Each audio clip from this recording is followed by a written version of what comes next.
Hi, everybody. I'm still dealing with some nerve damage in my hands. Back in December, January, February, March, as some of you know, I spent hundreds of hours putting together a book.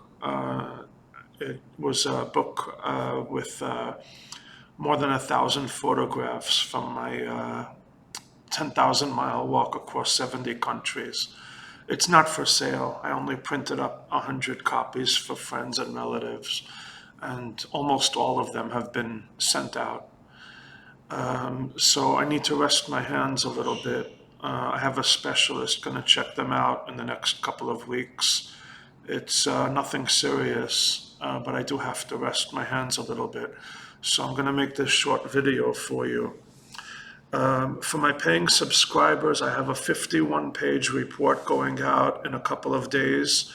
It will cover Ethereum and, to a lesser extent, Ethereum Classic.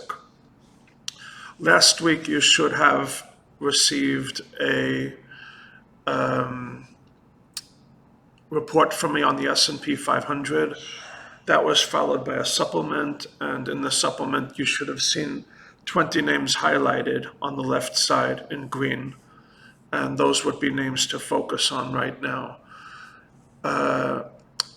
Towards the end of this video, I will be giving you a new name. It is a top 100 cryptocurrency name that I am quite excited about. And as most of you know, I am a Bitcoin maximalist. I reiterate the same thing I've been saying for many years now. You should not have more than 10% of your money, 10 to 20% of your money, depending on whether you include Ethereum or not, in altcoins of the money you have in crypto.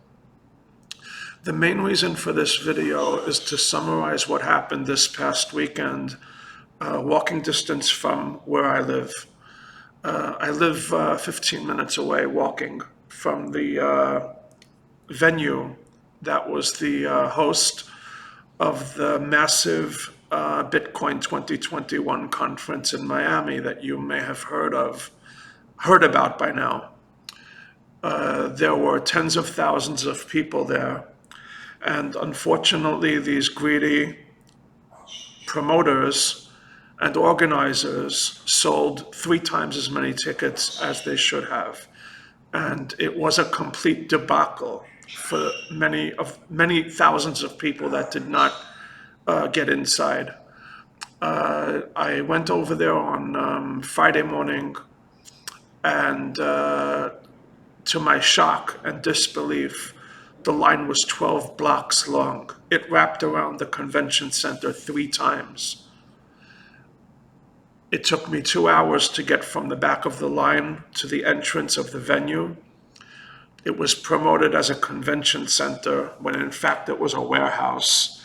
So the acoustics was horrible there. It was very noisy inside.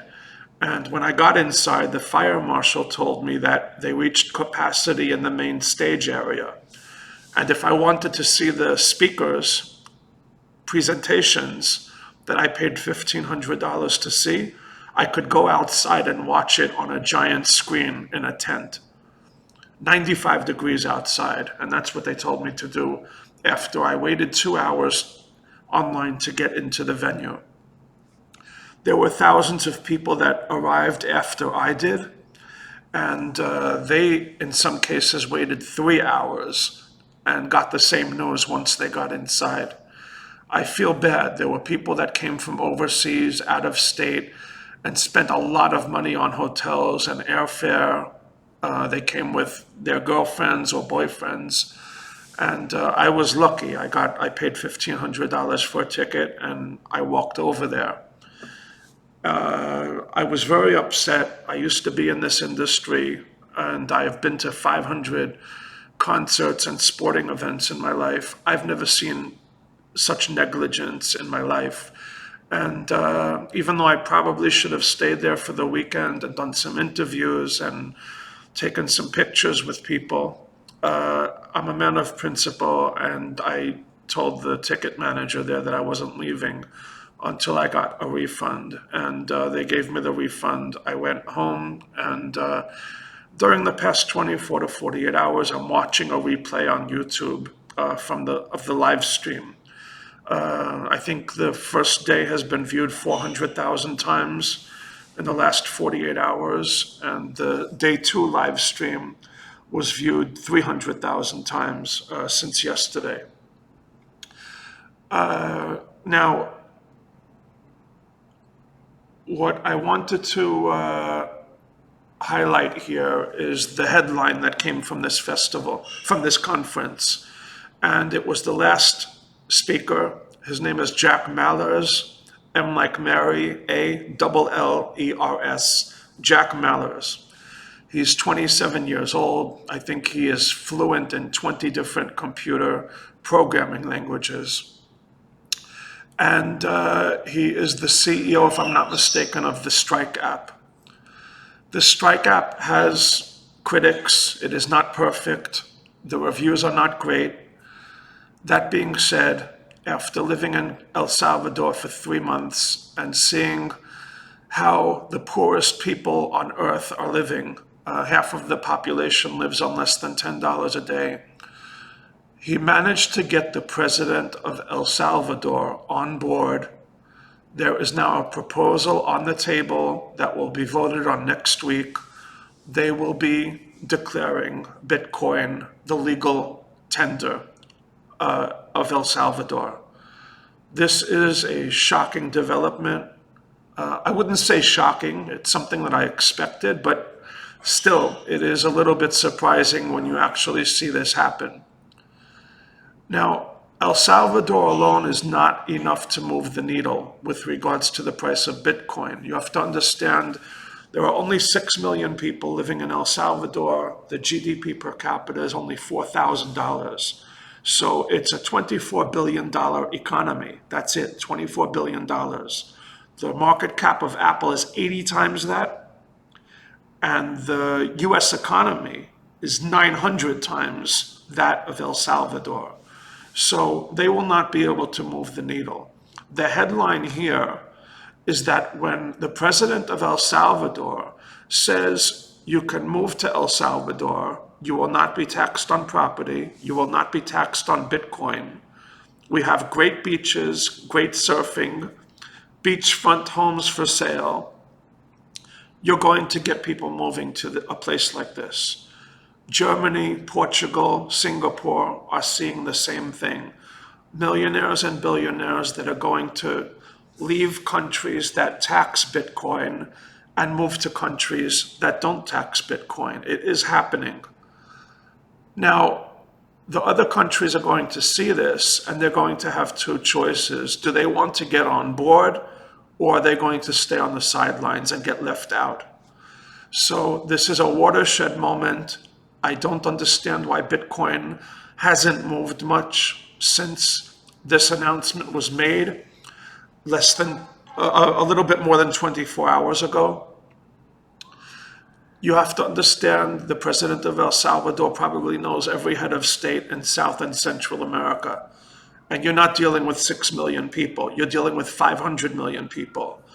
And they are going to figure out fast enough what the president of El Salvador is seeing here. You have now the top 100 sovereign wealth funds in the world have $8.4 trillion under management. If 2% of that goes into Bitcoin, you're looking at $168 billion. That alone would be enough to move the price of Bitcoin towards $100,000 by this time next year. And that is what I expect will be happening. You should go on Twitter, Google El Salvador, Bitcoin, do a little bit of research, and you will understand why I am quite excited about what's been going on here the last 24 to 48 hours. As far as the new name I have for you, I have not done any work on this yet. I will be writing a long report on it in the next few weeks. Like I said earlier, I have a 51-page report on Ethereum that will go out to you in the next couple of days. my paying Standpoint Research subscribers. I'll take a couple of days off and then I will bang out this report on FTX. That's Frank Thomas X-ray, FTX. FTX is a large cryptocurrency exchange based out of Asia. And they just got the naming rights to the American Airlines NBA basketball arena for the Miami team. That arena is walking distance from my apartment. It's about less than 2 miles from where I live. This is a big deal. FTX, a cryptocurrency exchange, paid $210 million to have their name on this NBA arena for the next 19 years. If you look at their current valuation right now, the FTT, that's Frank Thomas Thomas token, I think it's FTT, double check. It's in the top 40 at CoinMarketCap right now with a $3 billion valuation. When you compare that to the combined valuations for Coinbase and Binance, it seems to me there may be an opportunity here where you can get out of Coinbase and Binance and go into a name that has a market valuation. I'm not looking at my numbers right now, but it's like 1/50th or 100th of what those two exchanges combined are worth right now. So again, it will take me a few weeks to get my report to you on FTX. So you shouldn't jump into it with both feet until you look at my long report. It will be a long report with a lot of detail, as all of my reports are. So don't jump in with both feet until you look at my report. That being said, you may want to jump in with 1 foot right now. Otherwise, you run the risk of it moving sharply between now and the time I get my report to you. I don't believe something like this can remain under everyone's radar for much longer. And you should take into consideration that I'm not giving you a name that's at a 52-week high right now. It topped out at $60 a few weeks ago. And then the market came down hard, and FTX came down hard with the market. So last time I checked, it was trading in the low 30s. So you have 100% upside. If Bitcoin goes back in favor, this will go up with Bitcoin. Last time I gave you a cryptocurrency exchange to buy was Binance, and it jumped 4,000% since my recommendation. That was before the recent pullback that we had in the month of May. So I will leave it at that, and hope you all had a nice weekend, and have a nice summer.